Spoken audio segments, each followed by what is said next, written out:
Dr. Uche back here again to hang out with you. I am a publisher, a biography writing coach. I'm a book reviewer, and a real life physician has the title. But when I do come on these platforms, I come to share tips to help you on your journey towards writing your biography.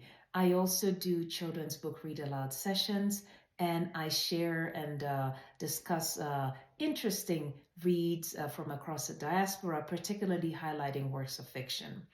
But in any case, today I am sharing yet another set of tips to help you on your journey towards writing your biography. Before I even start, go ahead and hit subscribe and the notification bell so you know when I upload new videos, okay? That's if you're watching this on YouTube. So, today I'm going to talk about the big T word, time. A lot of people say, I know this is all great, it's well and good, but where am I going to find the time to do this? I'm doing life, I have work, I have kids, I just can't make out the time. And I say, you know what, my friend, we're all in the same boat, or rather, we're all in the same storm in different boats, right? Like they say. So, yes, it takes time. And I'm going to give you 3 things to keep in mind. This is totally doable. And this is for the average person who is doing life. You're not like retired with no longer formally working, having a lot more flexibility. I'm talking people like myself who have a job. I have a job, I have a family, I have young children, right? I have things to do. In fact, I am recording this at around 10 p.m. My kids are in bed. By the way, just so you know, I record in batch. And I upload. I have someone help me do the uploading and distribution on the various platforms. So I'm just trying to show you how you can use the time you have to get things done, okay?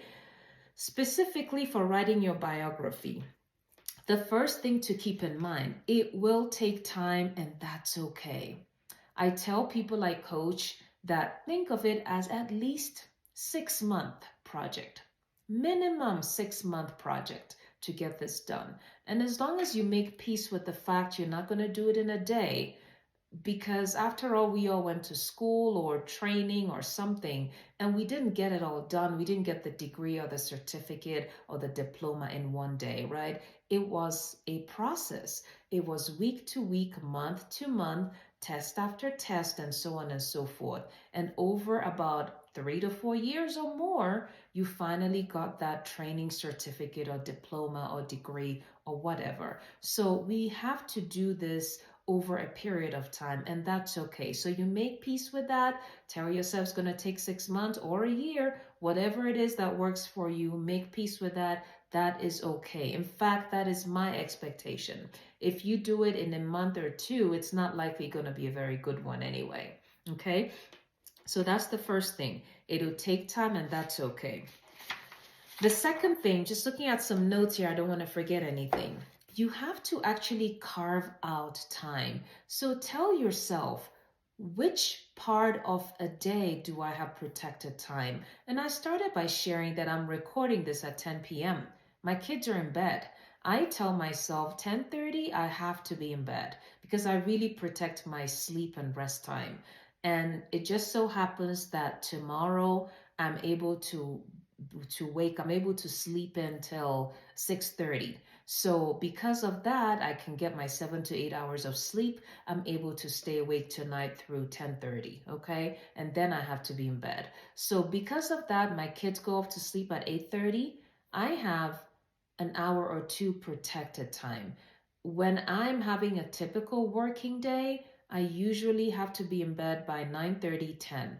My kids go to bed 8 to 8:30, so I have about an hour when they're already in bed, and I'm mostly doing nothing at that point. Homework is done, everybody is settled in. I have 30 minutes to an hour to myself. That's when I can do things. I curl up in bed and read with a cup of tea. That's really a very calming thing for me to do at the end of a busy day. Or I chit chat with my husband, or I think up things to come and tell you on this YouTube channel. So whatever the case, whatever your protected time is, you have to identify when it is and protect it, okay? For some people, it's 30 minutes over lunch break. they actually have a free lunch hour and they can eat lunch and carve out 30 minutes and they're not doing anything and they can sit at their desk and do something about their biography, okay? So carve out that protected time. It does not even have to be the 7 days in a week. It could even be 3 or 4 days in a week, but you do it consistently. That's how you get things done, okay? So that's the second point. Carve out the time, figure out when you have the protected time on a consistent basis. Remember, it doesn't have to be every week. It doesn't have to be the 7 days in a week. It could even be a few days in a week. The third is do it a little bit at a time, okay? Having made peace with the fact it's going to take several months, having carved out protected time, you do it a little bit at a time. You leverage the power of incremental change, even if it's 15 to 20 minutes of writing every 4 to 5 days a week. In the space of a month, you're gonna have something you've written. In 2 months, you'll have more. In 3 months, you'll have more. A little bit at a time, as long as you're consistent, you can get it done in that way. Even while you're doing life, even while you're working, taking care of children, some of us, the sandwich generation, taking care of aging parents, even while you're doing all that. Yes, my friend, you can get this done. So I hope this inspired you. Just 3 things to keep in mind if you're wondering about time. Number one, it will take time and that's okay. Make peace with it. No problem. Number two, carve out protected time. When do you have protected time in your day? You're undisturbed, you're on your own, and you actually have the mind space and the mental bandwidth to do this. Carve out that time.